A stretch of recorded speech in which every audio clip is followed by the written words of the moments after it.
Hi friends, welcome to Vijayan kitchen. ఈరోజు మనం ఎంతో హెల్దీ అండ్ రుచికరమైన సోయా పాలక్ పులావ్ ఎలా చేయాలో చూద్దాం.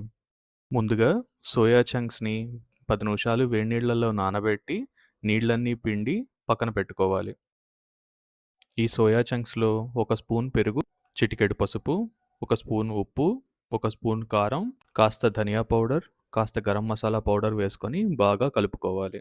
తర్వాత కడిగి పెట్టుకున్న పాలకూరని, కాస్త ఉల్లిపాయలు, కాస్త టమాటాలు, ఒక 2 పచ్చిమిరపకాయలు సన్నగా వీడియోలో చూపించినట్టు తరుక్కొని పెట్టుకోవాలి. చిన్న కుక్కర్లో 2 స్పూన్లు ఆయిల్ వేసి బిర్యానీ ఆకు, కాస్త చెక్క, లవంగాలు, 2 యాలకులు వేసుకొని బాగా వేయించుకోవాలి. సన్నగా తరుక్కున్న పచ్చిమిర్చి, ఉల్లిపాయలు వేసుకొని బాగా వేయించుకోవాలి.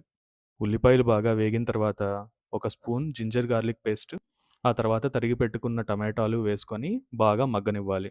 దానిలో మ్యారినేట్ చేసి పెట్టుకున్న సోయా చంక్స్ని వేసుకొని బాగా కలుపుకొని మగ్గనివ్వాలి. తరువాత తరిగి పెట్టుకున్న పాలకూరని అందులో వేసి బాగా కలుపుకోవాలి. దీనిలో అరగంట సేపు నానబెట్టుకున్న బాస్మతి రైస్ని వేసుకొని బాగా కలుపుకోవాలి. దీని కొలత 1 గ్లాసు బాస్మతి రైస్కి 2 గ్లాసులు నీళ్లు పోసుకోవాలి. ఇప్పుడు ఉప్పు సరిచూసుకొని కుక్కర్లో 2 విజిల్స్ తెప్పించుకోవాలి. అంతే అండి, ఎంతో రుచికరమైన palak soya chunk pulao ready. దీన్ని ఏదైనా గ్రేవీతో కానీ లేదంటే రైతాతో కానీ చేసుకుంటే బ్రహ్మాండంగా ఉంటుంది.